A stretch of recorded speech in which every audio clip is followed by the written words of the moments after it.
Just in time for America's Independence Day, the Museum of the Bible is displaying 2 versions of the Magna Carta and much more.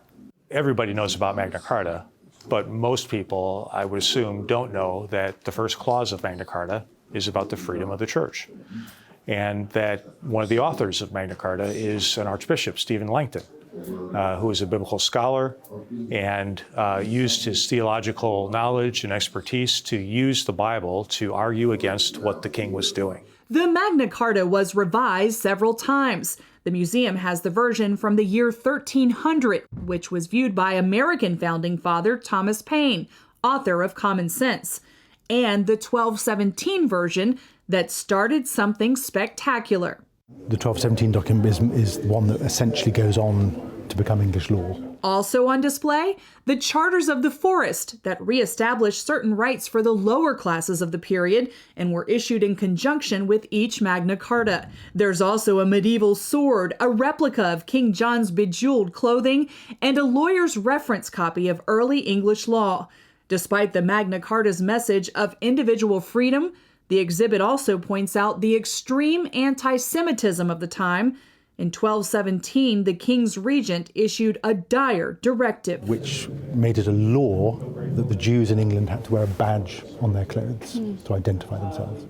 And so England becomes the first country in Europe to make this a legal requirement. The exhibit includes the Codex Valmadana, which dates from 1189, the only known Jewish text to survive the eventual expulsion of Jews from England in 1290. And so, again, part of our story is that rights need to be defended, and justice needs to be continuously fought for. It's the type of mega attraction tourism officials in Washington, D.C. and cities across the country hope draw in badly missed tourists. It's exciting to be where we are, but to really look at the economic hit that we've taken as an industry has been a very difficult road. In Washington, tourism generates $8 billion and accounts for 80,000 jobs. Typically, the city hosts more than 20 major conventions. This year, they'll host 3. Tourism officials are marketing to people who live within driving distance of the city. And Ferguson points out while most cities are open for business, tourists should expect some changes. Keep in mind that if you're coming to the city and you're traditionally accustomed to going into the Smithsonian or the zoo, which is also a Smithsonian, you now have to go online to get timed tickets. So you don't want to show up without a ticket.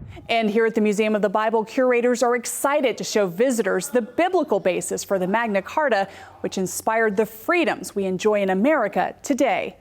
Jennifer Wishon, CBN News, Washington.